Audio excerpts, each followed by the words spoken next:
धार्मिक मान्यता अनुसार नरक वह स्थान है जहां पापियों की आत्मा दंड भोगने के लिए भेजी जाती है। दंड के बाद कर्मानुसार उनका दूसरी योनियों में जन्म होता है। कहते हैं कि स्वर्ग धरती के ऊपर है तो नरक धरती के नीचे यानी पाताल भूमि में है। इसे अधोलोक भी कहते हैं। अधोलोक यानी नीचे का लोक है। ऊर्ध्व लोक का अर्थ ऊपर का लोक अर्थात स्वर्ग। मध्य लोक में हमारा ब्रह्मांड है।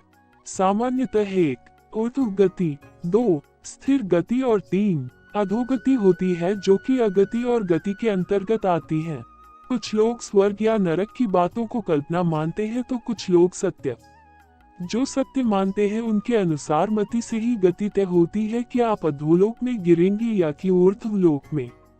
हिंदू धर्म शास्त्रों में उल्लेख है कि गति 2 प्रकार की होती है, 1 अगति और 2 गति।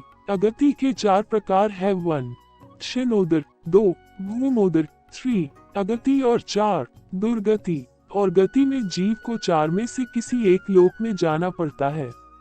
गति के अंतर्गत 4 लोक दिए गए हैं, 1 ब्रह्मलोक, 2 देवलोक, 3 पितृलोक और 4 नरकलोक। जीव अपने कर्मों के अनुसार उक्त लोकों में जाता है। जब मरता है व्यक्ति तो चलता है इस मार्ग पर। पुराणों के अनुसार जब भी कोई मनुष्य मरता है या आत्मा शरीर को त्याग कर यात्रा प्रारंभ करती है तो इस दौरान उसे 3 प्रकार के मार्ग मिलते हैं। ऐसा कहते हैं कि उस आत्मा को किस मार्ग पर चलाया जाएगा ये केवल उसके कर्मों पर निर्भर करता है। ये 3 मार्ग है, अर्ची मार्ग, धूम मार्ग और उत्पत्ति विनाश मार्ग।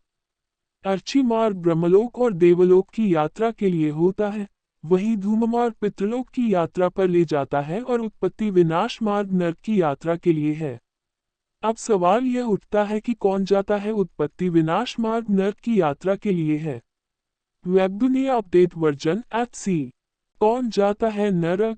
ज्ञानी से ज्ञानी, आस्तिक से आस्तिक, नास्तिक से नास्तिक और बुद्धिमान से बुद्धिमान व्यक्ति को भी नरक का सामना करना पड़ सकता है, क्योंकि ज्ञान, विचार आदि से तय नहीं होता है कि आप अच्छे हैं या बुरे।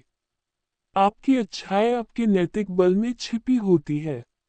आपकी अच्छाई यम और नियम का पालन करने में निहित है। अच्छे लोगों में ही होश का स्तर बढ़ता है और वे देवताओं की नजर में श्रेष्ठ बन जाते हैं। लाखों लोगों के सामने अच्छे होने से भी अच्छा है स्वयं के सामने अच्छा बनना। मूलतः जैसी गति वैसी मति। अच्छा कार्य करने और अच्छा भाव एवं विचार करने से अच्छी गति मिलती है। निरंतर बुरी भावना में रहने वाला व्यक्ति कैसे स्वर्ग जा सकता है? ये लोग जाते हैं नरक में। धर्म, देवता और पितरों का अपमान करने वाले, तामसिक भोजन करने वाले, पापी, मूर्छित, क्रोधी, कामी और अधोगामी गति के व्यक्ति नरकों में जाते हैं। पापी आत्मा जीते जी तो नरक झेलती ही है, मरने के बाद भी उसके पाप अनुसार उसे अलग अलग नरक में कुछ काल तक रहना पड़ता है। निरंतर क्रोध में रहना, कलह करना, सदा दूसरों को धोखा देने का सोचते रहना, शराब पीना, मांस भक्षण करना, दूसरों की स्वतंत्रता का हनन करना और पाप करने के बारे में सोचते रहने से व्यक्ति का चित्त खराब होकर नीचे के लोक में गति करने लगता है और मरने के बाद वह स्वतः ही नरक में गिर जाता है। वहां उसका सामना यम से होता है।